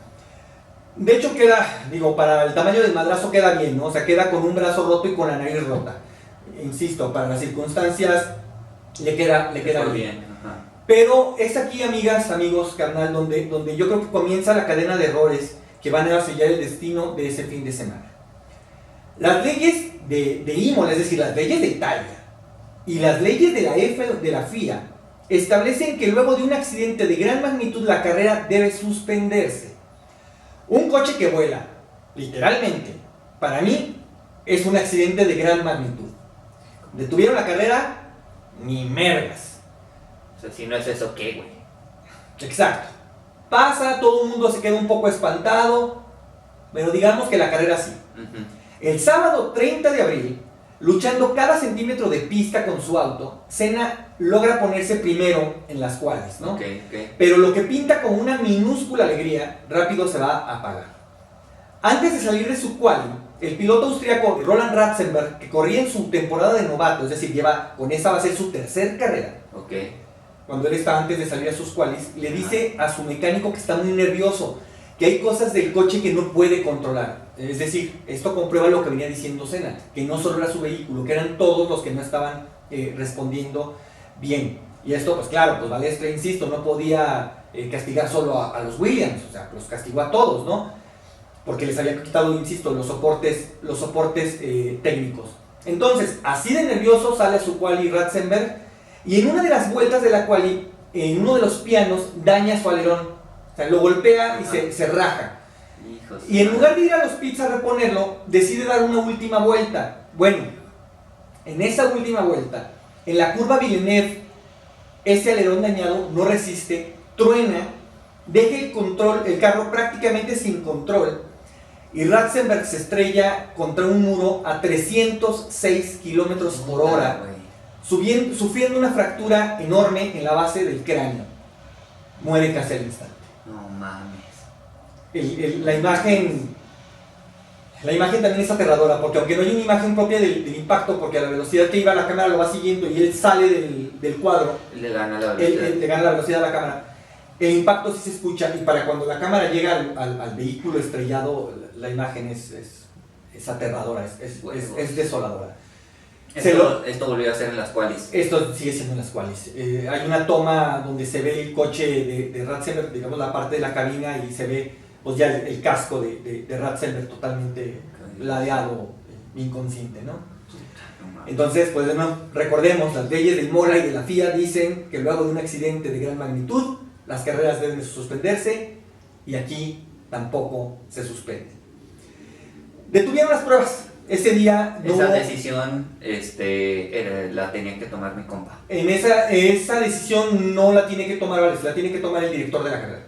Entonces, hay tres directores: el director de la FIA, el director del circuito como representante de los dueños, que son los empresarios, digamos, y lo que vendría siendo el referee en otro deporte, que es el director del circuito. Esa decisión la tenía que tomar él. Insisto, detienen las pruebas. Les había comentado que en esa quali había logrado la pole Senna. Entonces, como ya no se dan las últimas vueltas, deciden quedarse como están. Y bueno, pues así termina la cosa, ¿no? Para todos es un impacto brutal, porque para poner un poco en contexto esto, recordemos, estamos el 30 de abril de 1994, la última vez que alguien había fallecido en la F1 había sido Riccardo Paletti en el Gran Premio de Canadá en 1982. Es decir, habían pasado 12 años sin que muriera otro piloto. El ambiente era tétrico, ¿no? Primero Barrichello, luego Ratzenberger. Esa era, insisto, la primera muerte que ellos habían presenciado. ¿Y por qué esto es importante? Porque recordemos que en la F1 solo hay 20 pilotos. O sea, no es como en otros deportes donde hay miles de profesionales compitiendo en muchas ligas, ¿no? Aquí hay 20 pilotos y que compiten todo el año juntos, o sea, se ven juntos, se vuelven una familia muy disfuncional, porque no siempre se llevan bien y todo, pero al final, pues estás viéndolos todo el tiempo juntos. Entonces, que se les muera uno de esa manera, de cualquier manera, pero de esa manera en particular, pues ya se imaginarán cómo... Es como en una cancha de fútbol cuando un cabrón sufre un infarto o algo. Una lesión bien importante, claro, no deja de contagiar el ánimo, o sea de tu equipo o no, güey. Creo que es un gran ejemplo, porque no solo impacta a todo el fútbol, pero particularmente a los 22 que están en ese campo. Sí, esos 22 realmente quedan tocados, ¿no? Entonces, bueno, pudo haber sido yo. Exactamente, ¿no? Creo que aquí eso les pasa a estos güeyes, ¿no? O sea, pude haber sido yo. Es decir, el de los daños físicos, el que pierde la vida es Ratzenberger, pero emocionalmente todos están dañados. Esa generación de pilotos, lo más cercanos que habían estado a un evento así de trágico, fue en el Gran Premio de España en 1990 cuando Martin Donnelly estrella su Lotus contra un muro, salvando de puro milagro la vida. Yo creo que esa escena incluso a mí me impacta más que la escena donde pierde la vida en Ratzenberger, porque es un choque tan brutal que Martin Donnelly sale disparado de su coche, queda a mitad de pista, de veras esto no lo digo como broma, queda hecho un pretzel. O sea, sus rodillas y sus tobillos están totalmente destruidos. Yo no sé cómo Martin Donnelly salvó la vida ese día. Bueno, Ratzenberger no corrió con esa suerte. Ratzenberger se muere, ¿no? No mames. Luego, aquí vienen un montón de versiones, ¿no? El médico de pista de ese premio era Sid Wilkins. Y él declara que Senna estaba tan afectado que incluso mientras se acercó lloró en su hombro, o sea que lo abrazó y estaba llorando. Wilkins le dice a Senna: ¿sabes, Ayrton? Has sido campeón del mundo 3 veces. Eres el hombre más rápido del mundo. ¿Por qué no nos vamos los dos a pescar? Él sabía que a Senna le gustaba pescar y dice: vámonos, güey. O sea, no corras, güey, ¿para qué? ¿Para qué? Vámonos, o sea, de tan mal que lo ve. Y Senna le dice: sí, sabes que no puedo abandonar. No mames. Otros dicen que ese sábado por la tarde, Ayrton estaba listo para retirarse definitivamente de las carreras. O sea, que en ese momento le iba a poner fin a su carrera. Otros dicen que incluso llama a sus padres para despedirse. Recordemos lo que les decía al inicio. Él era un hombre sumamente religioso. Siempre rezaba, siempre era católico, ¿no? Entonces hay quien dice que les llamó para despedirse. Lo único que, estos son rumores, insisto, lo único que sí es cierto es que se encerró en su tráiler y no volvió a salir al resto del día. Entonces se quedó. Incluso hay una imagen donde él pone en su tráiler una hoja así con Durex, pone así como algo así, no recuerdo la letra, pero dice algo así como prohibido estrictamente molestar, ¿no? O sea, es como nadie ni siquiera se arrime. Frank Williams, quien era su manager en ese momento, el manager de Williams, dijo que durante la cena él estaba seguro de que Senna no quería correr y dudaba incluso si lo vería el domingo en la parrilla de salida. Todos estaban, o sea, se habían dado cuenta de cómo estaba Ayrton Senna en ese momento. Bueno, pues llegamos al domingo 1 de mayo. Los autos ya están formados, los pilotos todos están completamente tensos. El premio está callado, no hay ruido, los gritos de los aficionados no existen. Los semáforos se alistan, dan sus tiempos, aparece la luz verde. El carro Benetton de Leto pierde la potencia y cuando todos arrancan se queda clavado, provocando que Pedro Lemi de Lotus se estrelle contra él, destruyendo completamente los dos autos. En la arrancada, güey. En la arrancada. Nadie ha avanzado 20 metros cuando se estrella el coche de Pedro Lemi, pero queda, o sea, los daños son brutales, salen volando partes de los carros por todos lados. Afortunadamente ninguno de los dos sale lastimado. El impacto es por atrás, hay una toma incluso que se ve desde atrás cuando van a salir todos los carros, donde se ve el Benetton de Leto completamente tenido. Y el problema es que Pedro Lemi no lo ve, porque él viene, digamos, del otro lado de la pista y hace el giro para rebasar a otro coche, y en ese giro se topa con el otro vehículo de frente. Entonces nunca lo ve, o sea, no hay ninguna intención, no hay ningún dolor, es un accidente completo, pero quedan los dos coches hechos brutalmente pedazos. Entonces, esto obliga a la FIA a sacar una bandera roja, no una bandera amarilla, una bandera roja, se tiene que parar la carrera. Y el ordenamiento cuando sale una bandera roja es que todos los coches se vayan a sus pits. Ajá. Y en una circunstancia como esta, donde el accidente ocurre en el verde del semáforo, las reglas dicen, o las reglas dictan que la carrera se inicia desde parrilla. Es decir, todos se vuelven a formar, vuelve a haber semáforos en rojos, verdes y arrancan.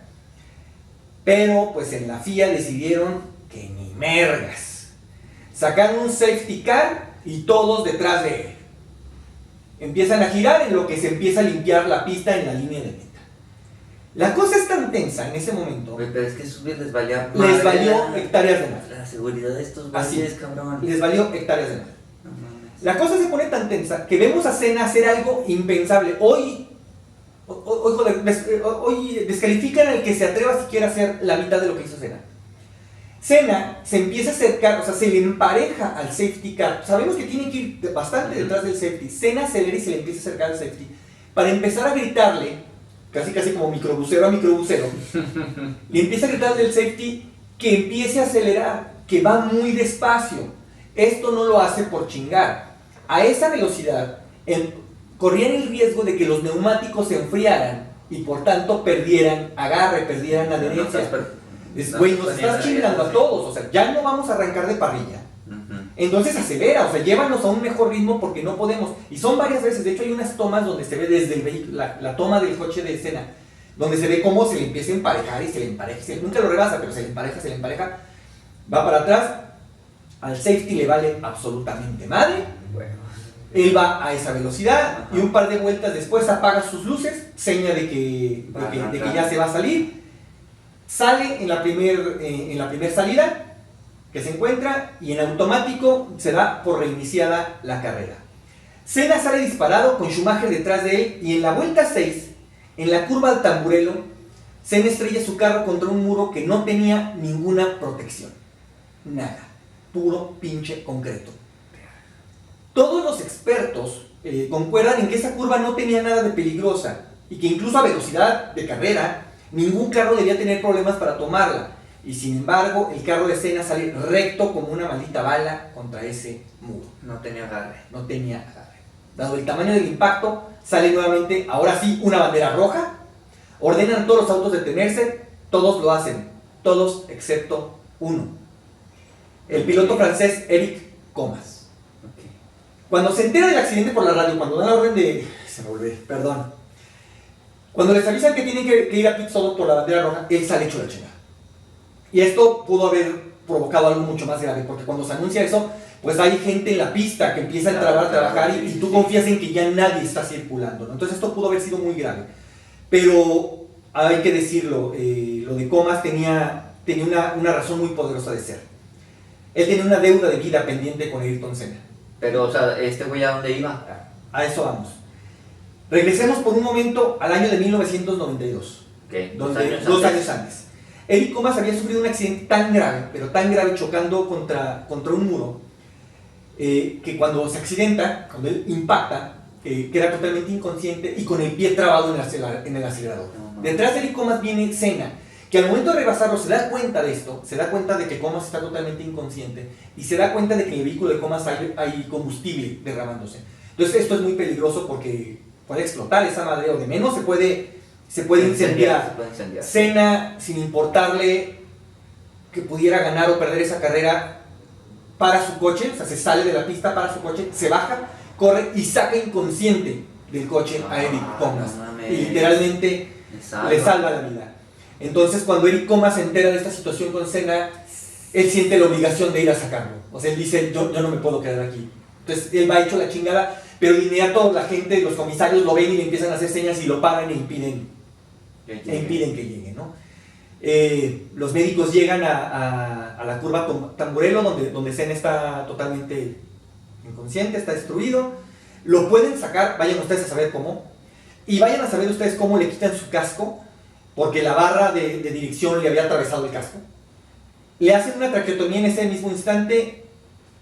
El médico de pista, Sid Wilkins, dice que él está totalmente quieto sobre el piso, que suspira, que su cuerpo se relaja, y Wilkins dice que en ese momento él sabía que no había más, ¿no?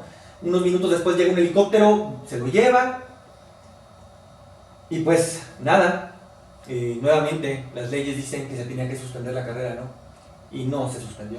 La carrera, después de que limpiaron todo, continuó. Pero bueno, ahora llegamos a eso. ¿Qué fue lo que pasó con el auto de Senna, amigas, amigos? Nunca lo vamos a saber. Hay quien dice que en efecto es porque los neumáticos iban fríos por todo esto que pasó con el safety, que no tenían agarre y que en una curva en la que, como dicen todos los expertos, no tenía por qué haber problemas, pues él los tuvo y el coche se fue. Hay quien dice que fue la cosa electrónica, que no había estos controles asistidos, ¿no? Que el coche se quedó sin controles y no gira. Hay quien dice que es la columna de la dirección la que se rompe. En todo caso, lo que sí es un hecho es que ese día Senna se iba a morir. O sea, parece una cosa de destino. Senna muere porque choca en un ángulo tan justo que la barra de dirección, es decir, la que sostiene el volante, lo golpea en un ángulo tan preciso que lo mata. Senna, y esto ya cuando está en el hospital y muere, Senna no tiene un hueso roto, vamos, no tiene un moretón en el cuerpo. Si esa barra hubiera ido 10, 15 centímetros más arriba o más abajo, Senna sale caminando. Así, Senna se va caminando a su casa. Insisto, era el maldito destino. La carrera termina sin mayores sobresaltos, no hubo celebración, no hubo baño y champaña para los ganadores. Esto fue en respeto a Ratzenberger, porque en ese momento nadie sabe lo que ha pasado con Senna. Okay. Y los ganadores, en este orden, Schumacher, Larini y Heineken, pues están también visiblemente dañados. Insisto, la carrera no tenía por qué haber terminado, pero terminó, se entregaron los puntos.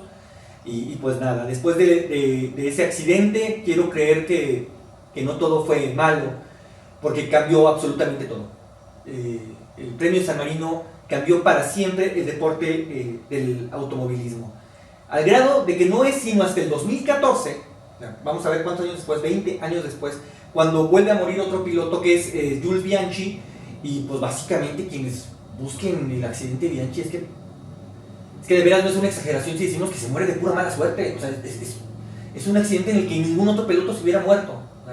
Es muy raro con la muerte de Bianchi. Pero bueno, esos cambios incluyeron nuevos trazados de pistas, las chicanas se alargan para ralentizar los carros, incluyen grandes áreas de amortiguación para frenar los vehículos, pusieron más protección en los muros, incluyen una cosa que se llama HANS, que es un dispositivo que va a brindar soporte a la cabeza y al cuello. Claro. Las pruebas de impacto se vuelven muchísimo más rigurosas, es decir, en suma, todos estos cambios fueron sumamente positivos para la FIA. Hay quien dice, a mí esto francamente me vale bastante madre, que la FIA lo hizo porque estaba totalmente obligada, ¿no? Porque tenía la prensa internacional encima, porque todas las cosas. La razón por la que haya hecho no importa, lo hizo. Y esto, sin duda, es para bien de todos los pilotos. Es que no haya habido más muertes de ese tamaño desde entonces, es positivo, joder. Si para algo iba a servir la muerte de Ratzenberger y la muerte de Senna, el gran accidente de Barrichello, pues que fuera para que todos los otros pilotos pudieran tener un poco de más seguridad en su deporte. El gobierno de Italia abrió, porque insisto, esto no solo eran las leyes de la FIA, eran las leyes de Italia. Y como se incumplieron por todos lados, el gobierno de Italia abrió un proceso legal contra varias personas que estaban directa o indirectamente relacionadas con los hechos. Fueron 6 personas. Esas 6 personas son Frank Williams, Patrick Head y Adrian Newey, ellos 3 del equipo de Williams, es decir, directamente involucradas con el vehículo. Los otros son Federico Bendinelli, en representación de los dueños del circuito, Giorgio Poggi, que era el director del circuito, y el belga Roland, perdón por la pronunciación del apellido, pero es Bruin-Serey, que era el director de la carrera y que él es el que aprobó que se corriera. La acusación era por homicidio involuntario. ¿Por qué? Porque los resultados de las pruebas forenses comprobaron que la barra de dirección de Senna fue cortada y soldada. Ok. Y que eso es lo que provoca que se rompa. Ahora, desde Williams dicen que eso fue a petición de Ayrton, que decían que tenía el volante muy cerca, entonces que estaba muy incómodo, que él pidió que lo cortaran para quedar un poco más... Exactamente. Entonces, el caso es que cortada o no, soldada o no, el tema es que estaba mal puesta. Eso es lo que dice el gobierno de Italia. Es como, la fractura no es por mala soldadura, sino por mala colocación. Entonces, en algunas repeticiones incluso se puede ver cómo ya rotó en el impacto. Cuando va saliendo Senna, se ve que Senna trae el volante en las manos, pero no se ve fijo el volante, lo que implica que ya iba suelto antes del impacto. Entonces, es muy probable que eso haya sido lo que realmente provocó el accidente. Ya no le dio para dar la vuelta, ¿no? Se fue. El caso se cerró y se abrió muchas veces a lo largo, amigas, amigos, carnal, de 11 años. O sea, durante 11 años esas investigaciones siguieron. Y pues al final toda la gente involucrada y declaraba, y pues básicamente declaraba lo mismo, ¿no? Hasta que por fin se cerró el caso. Una nota de El País dice: la investigación abierta había apuntado sobre defectos en el coche que pilotaba el 3 veces campeón del Fórmula 1, a raíz de comprobarse que la barra de dirección había sido soldada tiempo atrás. Todo eso es ahora agua pasada a tenor de la sentencia que parece dar la razón a los que opinan que fue lisa y llanamente un accidente más. Pues bueno, ya para ir cerrando, cuando estaba haciendo toda esta investigación para compartirla con ustedes, recordé una canción de Bob Dylan que se llama Who Killed Davey Moore, que es una canción donde básicamente Bob Dylan va a narrar la muerte del boxeador Davey Moore, boxeador que muere trágicamente sobre el ring. Y en esta canción Dylan empieza a enlistar a los posibles responsables, ¿no? Empieza a decir que si a Davey Moore lo mató el referee, que no paró la pelea en el octavo cuando ya estaba realmente mal Davey Moore, o si fue la multitud que seguía enfurecida mientras golpeaban al peleador aunque ya no había respuesta, o si fue el manager que lo subió a pelear sin preparación, o si fueron los apostadores que se enriquecían mientras él iba cayendo muerto, o los críticos del boxeo que decían que era más peligroso el fútbol incluso que el box, ¿no? O si fue su oponente, ¿no? Eso es lo que se va preguntando Bob Dylan a lo largo de esa canción. Entonces, yo me hago esa pregunta, te la hago a ti, carnal, se la hago a la gente que nos acompaña. ¿Quién mató a Ratzenberger? ¿Quién mató a Senna? ¿Fue Valesca, con toda su rivalidad con Senna?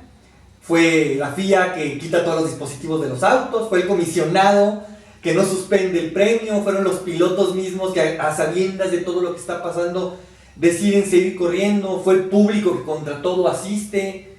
¿Fueron todos los pinches intereses económicos que siempre ha habido detrás de la F1? ¿Quién mató a Ratzenberger? ¿Quién mató a Senna?